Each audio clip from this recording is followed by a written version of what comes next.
Wild Health is about optimizing you. We use genomics, blood work, biometrics, microbiome assessment, many other tests, and a conversation with you to come up with a full health optimization plan. What's the perfect diet, exercise, and supplement plan for you and only you? The Wild Health podcast is about optimizing all of us. Here we cover the cutting-edge science that gives you the base to be able to apply the personalized plan we give you as a patient. To sign up as a patient, go to wildhealth.com. Or if you're a physician or health coach and you want to learn how to do this for your patients, we're happy to help as well. Wildhealth.com for all the information on becoming a patient or working with us.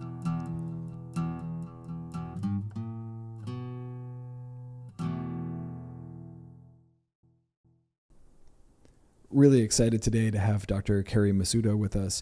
She is a board-certified internal medicine physician, as well as certified through the Institute for Functional Medicine. After years in different primary care models, Kerri transitioned into healthcare startups focused on holistic and scalable approaches to wellness and longevity. She has served as the National Medical Director of Parsley Health, as the Clinical Director and VP at Calibrate, and was the founding VP of Clinical Operations at Tony Robbins' LifeForce. Now she's focused on educating and supporting solopreneurs and entrepreneurs through the wellness issues they face when building businesses.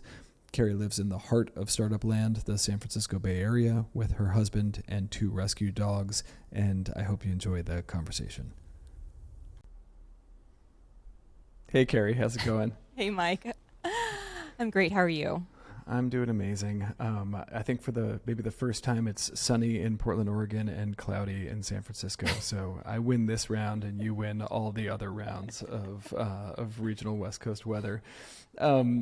You have such an amazing background and have done so many amazing things, and we could spend hours on a podcast just talking about your experience at Parsley or Calibrate or working on Tony Robbins' LifeForce. I want to know what is driving you and what you're passionate about right now, though. What's top of mind for you today? Oh, thank you so much for that. Having been at these phenomenal, innovative companies that everybody is searching for, what is the right tool? What is the right approach to help people actually gain health and have longevity and be healthy and well? And what I've come away with is I love empowering people to recognize that doctors aren't the be-all and end-all of your ability to be healthy.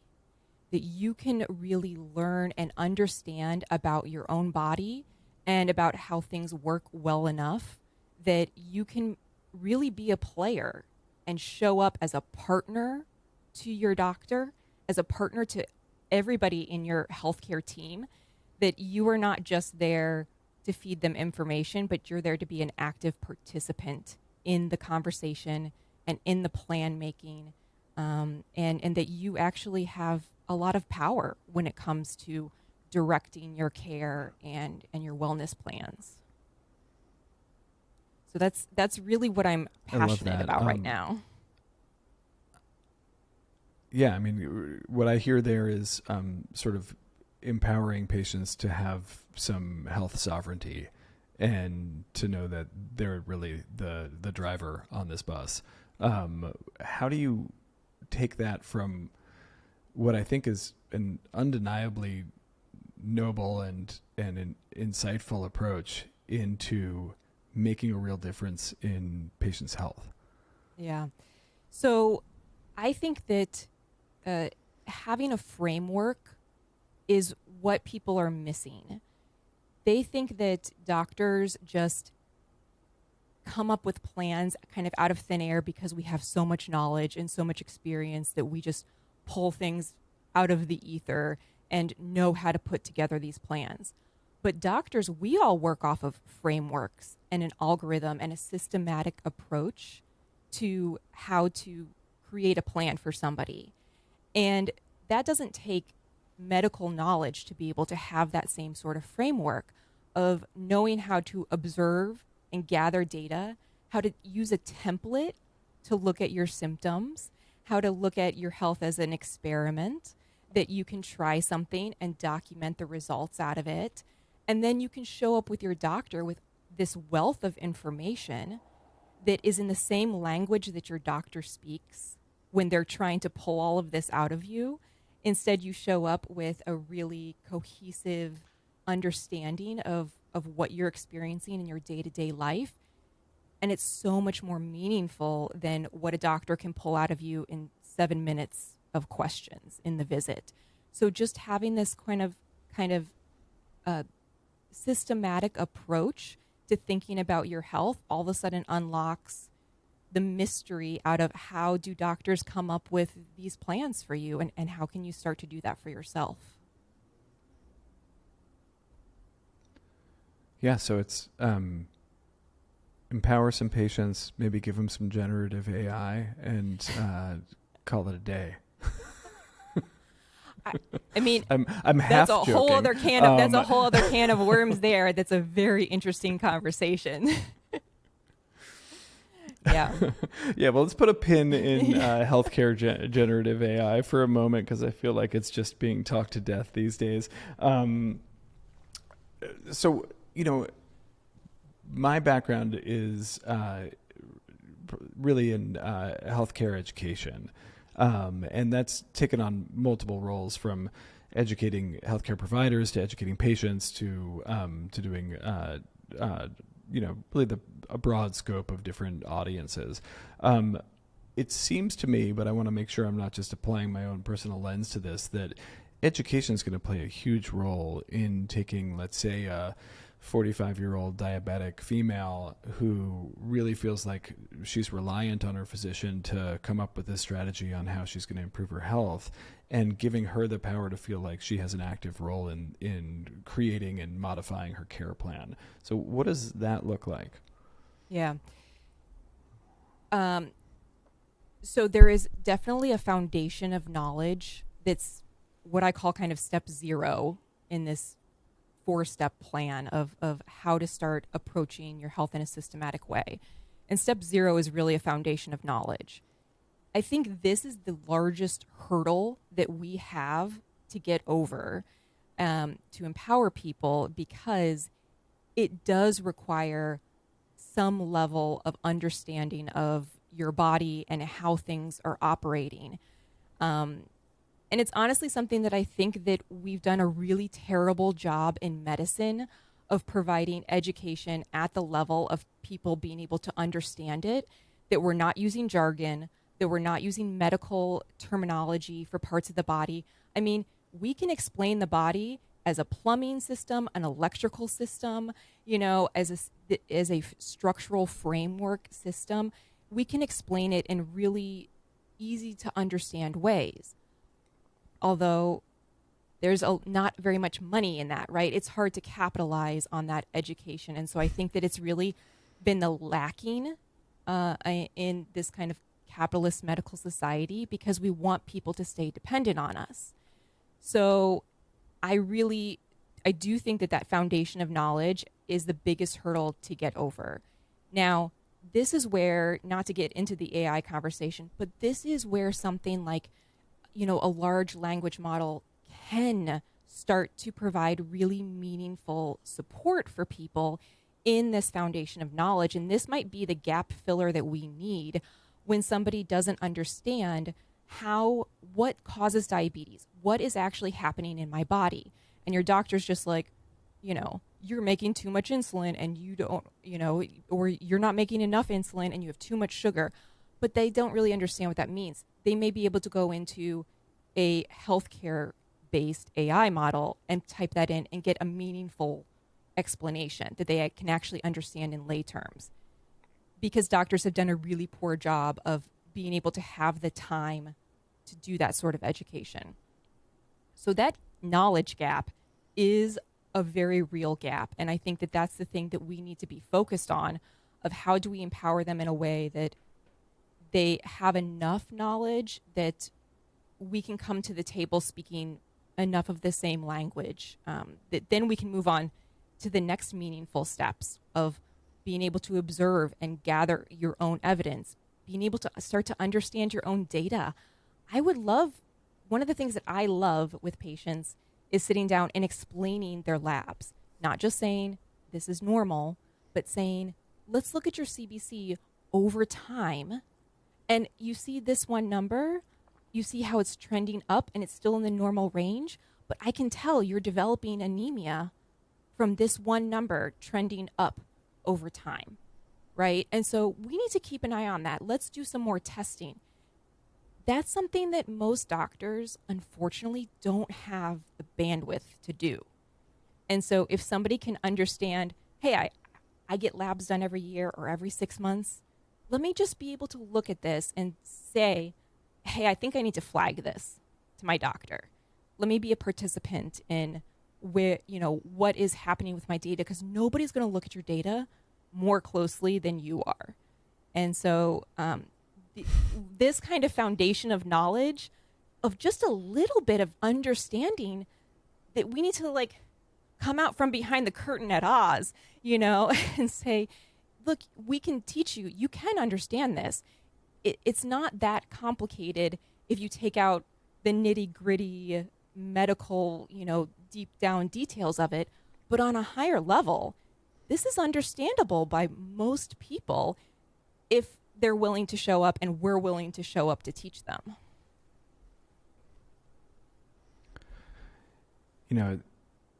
I don't think I've even really thought about this much since medical school, which it was many years ago. But I remember the first 6 months of medical school, as you're learning anatomy and you're learning physiology and you learn all of these terms for things that seem unnecessarily complicated, right? I mean, it's essentially like learning a new foreign language. Yeah. And yet when you're out in clinical practice, and I spent, almost 20 years working as an emergency room physician, when you tell somebody that they broke their clavicle, they look at you like you're from Mars. And then you say, your collarbone. And they go, oh, okay. And it's always struck me as so odd that we decided to use a secret handshake and a secret vocabulary to talk about health issues that relate, that are being experienced by someone who doesn't have that vocabulary.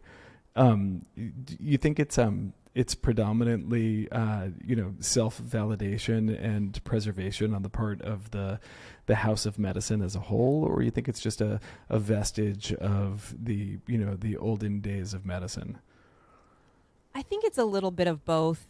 It's, we developed this language so that we all had a shared language to communicate with each other. And no matter where in the world, it's interesting. My husband is Italian, and so all of his family is in Italy. And I look at all of the medical reports for his mom and his dad whenever they have health problems. I overall see all that.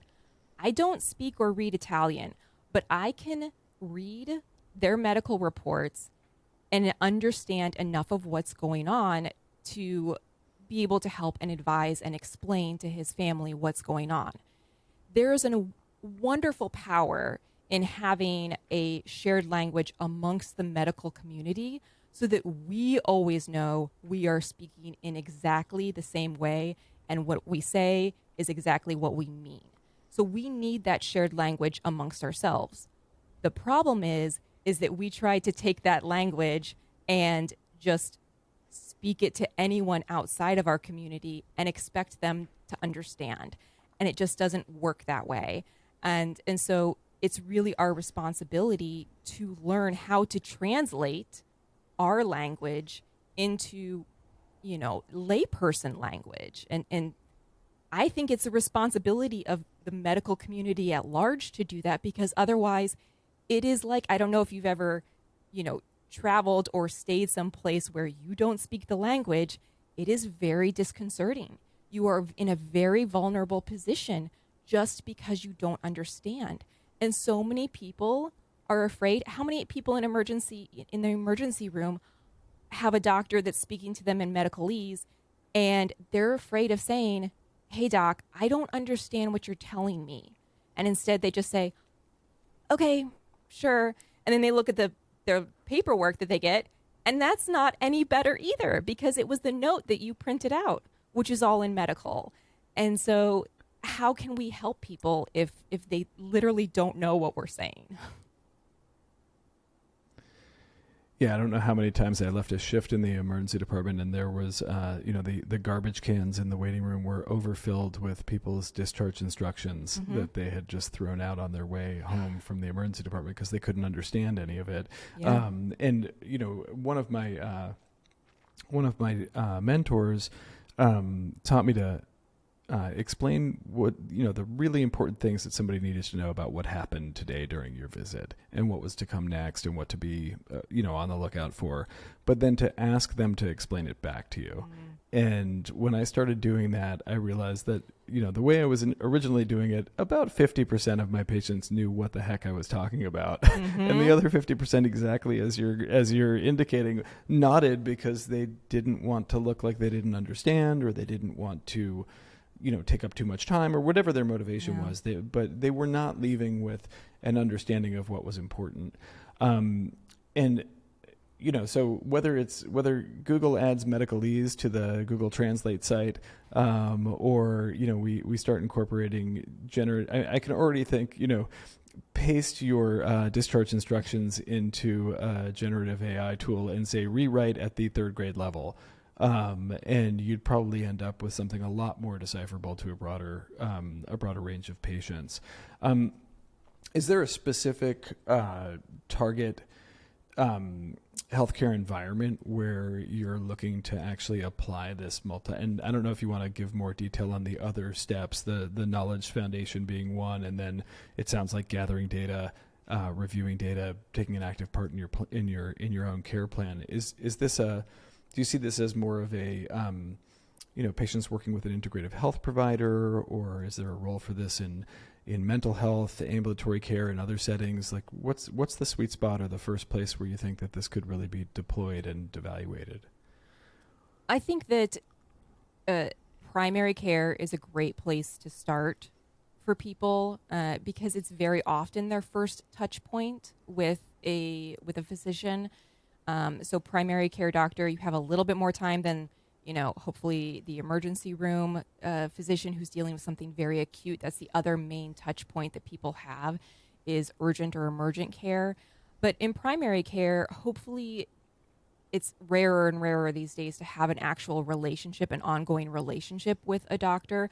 But if you can develop that even a little bit, doctors love that just as much as patients do. You forget that doctors are people too, and we love to know who we're working with over time. And the more that you can work with somebody, the more that they can understand where you're coming from, you can create a better plan. Because this is probably the biggest thing, if somebody could take away, of how to immediately improve your ability to create a wellness plan, both for yourself and with your doctor, is to start what I kind of called the 4 questions and the 4 factors. And the 4 questions, the first question is, what is the true impact that this problem, whatever problem you're showing up to a doctor for, or you noticed in yourself a new symptom, what impact does that have in your life? Because very rarely does somebody actually show up because I have a pain in my X, Y, or Z, or I'm experiencing, whatever the symptom is. It's very rarely the actual symptom that shows up, makes you show up to a doctor. It's the impact of that symptom. I'm not sleeping now. I can't work well. My spouse is really mad at me because I'm not able to participate in family time anymore because of this problem. So what is that impact? And then that second question is, what could you do to improve the impact, even if you can't improve the underlying medical problem yet? Because the underlying medical problem often takes time to diagnose, to treat, to get real support around. So working with a doctor that can say, okay, you're having trouble sleeping, you have this pain, I don't know what's causing this pain yet. Let's focus on sleep. Let's get you sleeping better, because that's key. Or can we have a conversation? Do you have a mental health professional that can help you have a conversation with your spouse about this problem, so that you're not compounding your medical problem with all of these impacts? You need to be working on these other things. That buys you a little bit of space and time to keep going. Because the third question is, what is your ideal resolution look like? and how long do you want it to take to get there? Because somebody with a sprained ankle that's an Olympic wannabe is going to have a very different answer to that question than somebody that just says, I just need to be able to walk my dog, and those are two different things that can help the doctor frame it of how aggressive do you need to be to find a solution? Does this need to be a complete resolution, or just, look, I just need this to go from a 10 to a 6.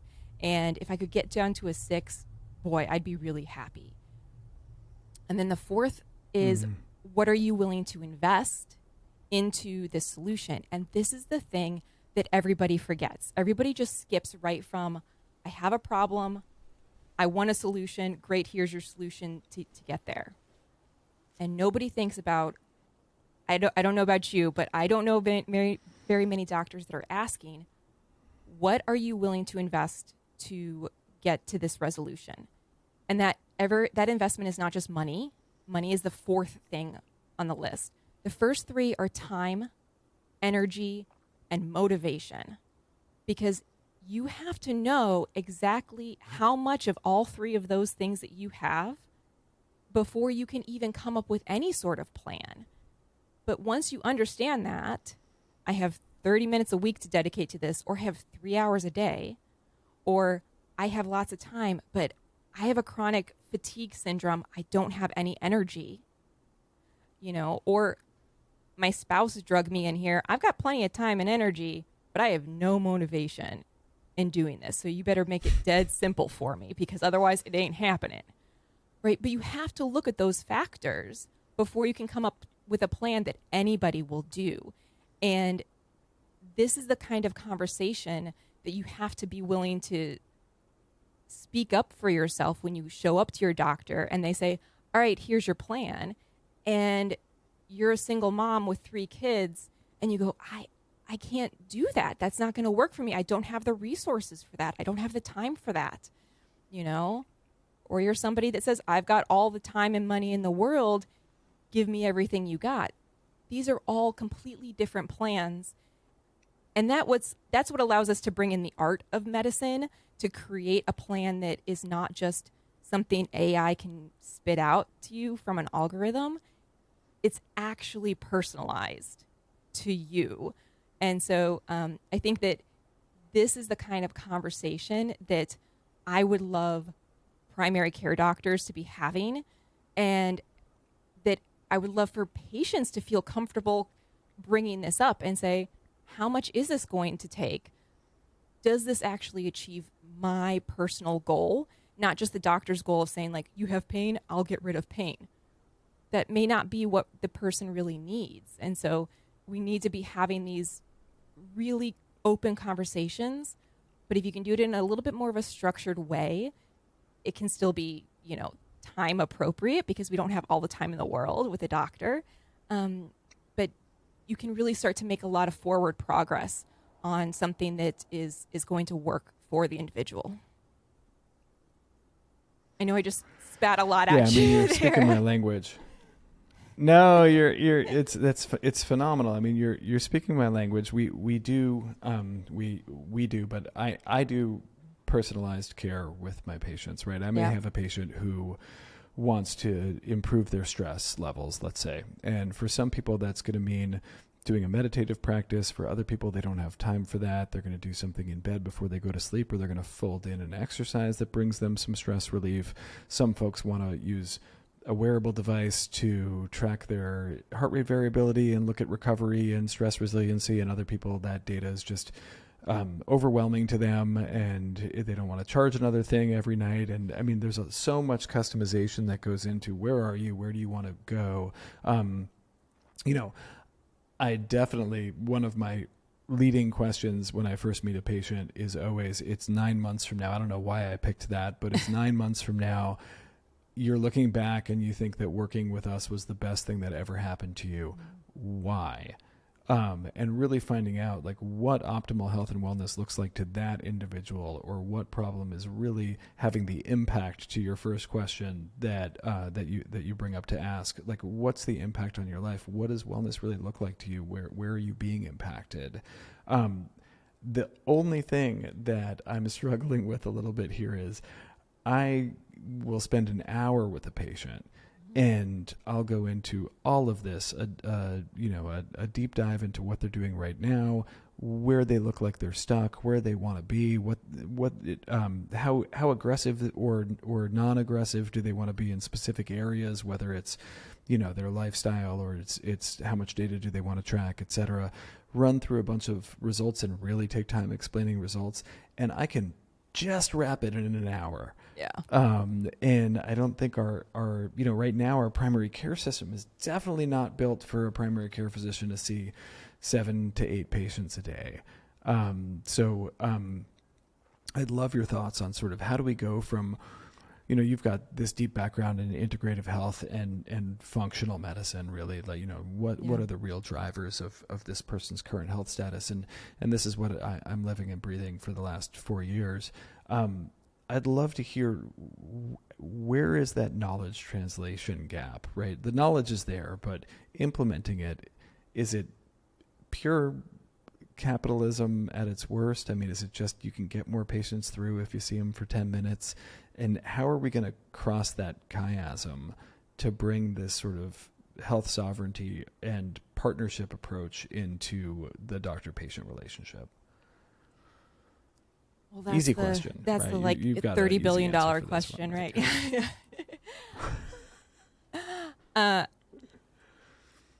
It's certainly something that doesn't happen overnight, obviously, but I do think that people haven't been taught how to use primary care or how to be owners of their own health. And so they show up very often pretty helpless once they're at the doctor. And it does take a tremendous amount of detective work from us to figure out what's really going on and where they're, what to really focus on. But if you can do that, if you can teach somebody how to do the bulk of that work and have it be like, it's not that hard to go through an HPI, a history of present illness, right? When did it start? What makes it better? What makes it worse? What have you tried?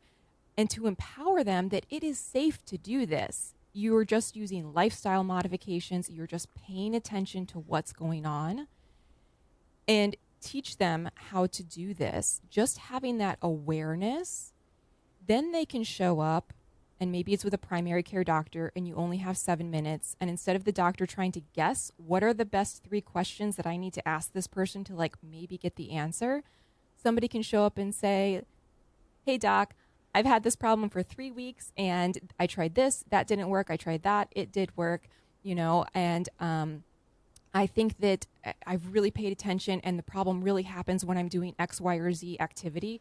And you're answering the questions before the doctor even has to ask it. Again, this isn't a lot of medical knowledge. It is just teaching people that you can trust the observations that you are having about your own body. Because no matter how good of a integrative or functional doctor you or I are, we do not live in our patients' bodies. And we need to teach them that they can trust what is happening. And I think so many people have been gaslit almost about not believing or trusting that they can know what's going on with their own body, because we have built this intensely capitalistic system where you're told if you have any problem, you have to show up to the doctor and pay your copay. And people are so dependent on that. They don't trust to understand what a cold is or when things are serious enough that they need to seek out medical help. And you don't see this in socialist healthcare systems. In my husband laughs sometimes when I was early on in my primary care career, and he's like, people come to you when they have a cold. Don't they know how to manage a cold at home? And don't they know when it's serious enough that they can go to the doctor? He said, if I went to my primary doctor at home, they would tell me to get out of the office. There's real sick people here. And, it's because we have taught people that you can't trust or know anything about your own body. Now, it literally takes changing the relationship that people have with the medical system and empowering them, because we will never be able to spend more time with people until there is a less demand on the medical system for our time. Primary care will never get better if people continue to show up being told they have no power in the relationship and you just need to do whatever the doctor says and not ask any questions and get out the door in 7 minutes. It is a fundamental shift that needs to happen, but it has to start on the individual level and the systemic level. It's a top down, it's from both sides. I am less confident about the top insurance model changing, just for people having access. And that's the other thing. Medicine is really expensive in this country. Getting access to a doctor like you or I in a more personalized, longer visit, deeper dive, you have to pay for that. And people need to have access to some tools that they can use no matter what their resources are. And so that's what I'm really passionate about, of how do we empower people in a way that doesn't cost them more money, but makes them feel like they are a valuable part of their health journey when they show up and talk to a doctor, and feel less intimidated and more willing to speak up and advocate for themselves. Yeah, it really is a fundamental cultural shift, right? You're moving from this almost learned helplessness that the U.S. population as a patient population has been conditioned into, for so many of the reasons that you mentioned, but even just, you got to go to a doctor for that. You can't possibly fix that on your own.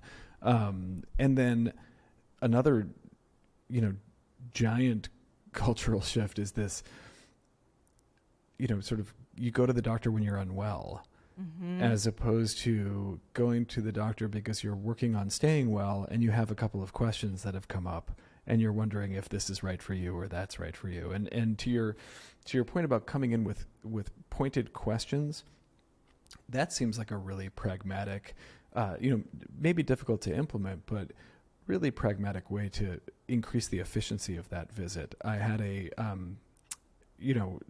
I've got a Wi-Fi mesh network in my house and it died. And I was online doing all the research on how I could reboot it and reset it and everything else. And I spent about 45 minutes to an hour and I got pretty close, but there was this one part that wasn't working. And I called the support and they were like, tell me what's going on. And I told them exactly what I'd done, exactly what had happened, where I was stuck. And they were like, great, we're going to do these 3 things. And it was done in like 15 minutes. And I hung up and I thought, if I had called and just said my network's down, that could have taken 4 hours on the phone, right? And I'm not like a particularly tech savvy person. Like this was just a little bit of, Googling. It didn't take that much. But I think, if patients were able to do, not necessarily Googling, because we know where that can sometimes go, but if they were able to get to go in with a pointed question of, my sleep's been disrupted, to use your example. I've tried blackout curtains. I've tried cooling the room. I've tried taking magnesium before bed. I'm still waking up at this time for this long. This is how I feel when I wake up. What do you think we should do next? That is an incredibly condensed conversation from, I'm not sleeping very well. And where my mind's going now is, how do you affect that kind of empowerment and cultural change for a broad population, right? I mean, there's already such a huge gap in health literacy, in health agency, and who in the world is going to fund it? Because it's not going to be the insurance companies. And it's hard to imagine, doctors in a traditional fee-for-service model being motivated to do this kind of work. So would love to hear, I'm sure you've thought of this, would love to hear your thoughts on that. So it's kind of like, who are the early adopters of being interested in this kind of approach. The early adopters that I've identified are more solopreneurs and entrepreneurs, people who already are looking at, how do I approach things not in the typical way, right? So you're already a little bit outside of the societal norms of being willing to go out and build something for yourself. But there are also people that are incredibly dependent on their own health and well-being in order to run their business, right? If you're a solopreneur, there's nobody else to be able to, there's no PTO, there's nobody else to take over. So somebody like that is obviously has a degree of understanding and education to be able to build a business, then they also have a degree of resources and time to be able to learn something new. And they're very motivated. It's got a much higher ROI for them right out of the gate to be able to perform really well because it impacts your livelihood. Now, health impacts the livelihood of absolutely everybody across the board, but it's a little bit more acute in somebody that it's running their own business. And also, these are people that can become leaders in their communities. If you can become a leader in your community and say, I run my own business and I've had my health problems and this is how I worked through it. I think that we need more people that are willing to speak up about how they are managing their own health in a way that doesn't require them to disclose private things, but to make this a normal conversation. Because doctors, we're not going to change it, right? It can't just come from us. We have to have people in the communities that feel the same way, and to start building this. And then we have to hope that there's more doctors that will get on board with this kind of approach as well. It's definitely not something that I have an easy solution for, but I think that if we don't start trying, we're just going to keep doing what we've been doing. And while I love all of the new direct-to-consumer startups that are happening, there's so many people that can't access that. And so we need to find other ways to make sure that we're integrating accessible care for everybody, and not just saying that only the select few that can afford an additional, thousands of dollars out of pocket have access to care. So I don't know. That's the approach that I'm kind of taking for the time being, at least. One more question that popped to mind, and then we'll wrap up, and I'll let you go back to your day. And thank you for spending time with me. You look at some of the more socialist medicine frameworks that are out there in other countries, and to your point about your husband getting laughed out of the office by his primary care doc if he went in with a cold. I've worked in a few places overseas, and I remember being just flabbergasted that you could, in one of these places, you could show up to the emergency department and you were given a green card, which meant you'd be seen today probably. A yellow card that meant we'd see you within a couple of hours. A red card that meant you basically came back as soon as there was a bed. Or you got a no, which was just, this isn't a problem for the emergency department, and you need to go away. And, you could argue, in either direction, whether that's a good or a bad thing, or efficient or non-efficient.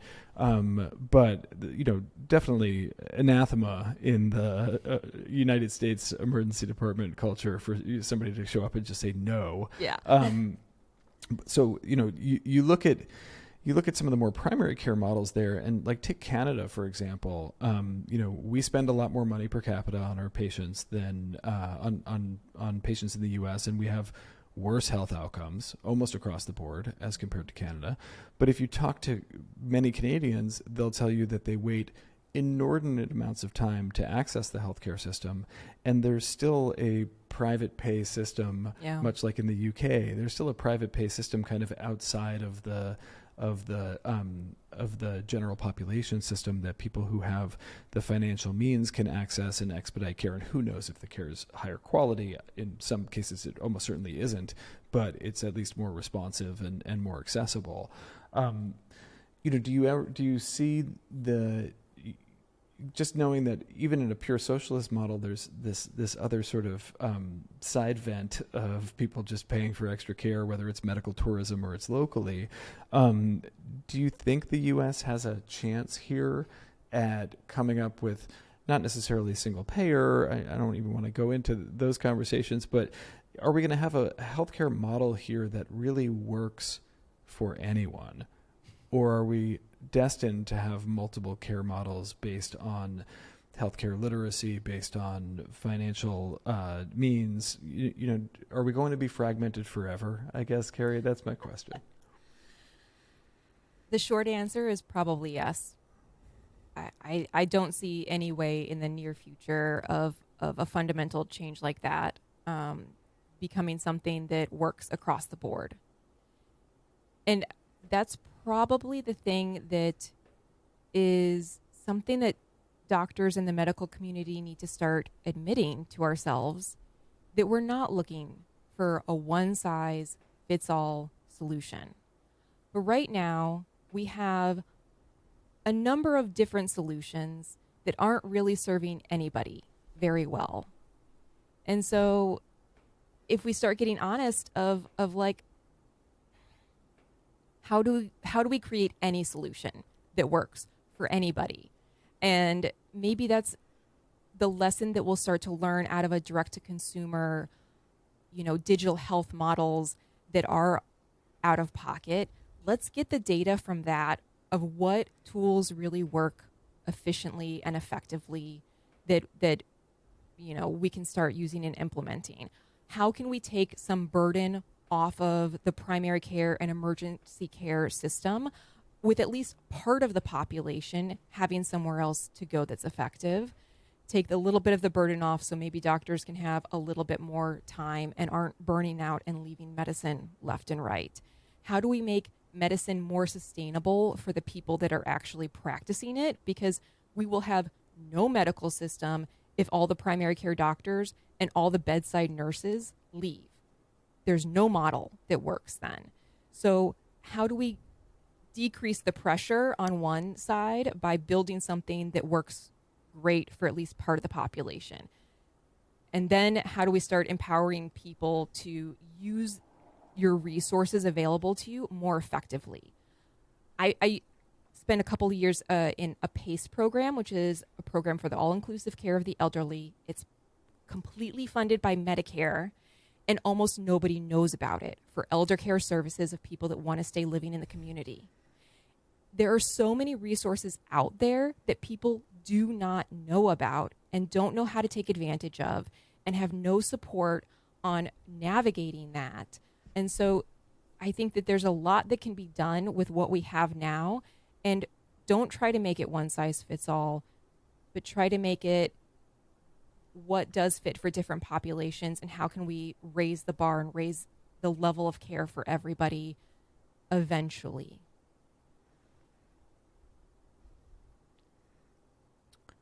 I love it. It's cautious optimism.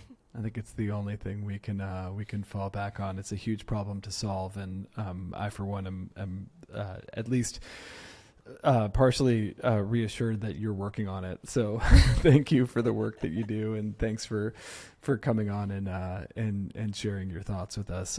Would love to have you back at some point. We can see how much closer we are to spreading health sovereignty and active participation by our patients. So thank you.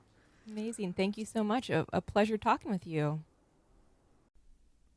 That's all for this episode. Thanks everyone for listening. And if you're looking for more, be sure to follow us on social at WildHealthMD and head over to wildhealth.com or wildhealth.com/premium to become a patient and experience precision medicine for yourself.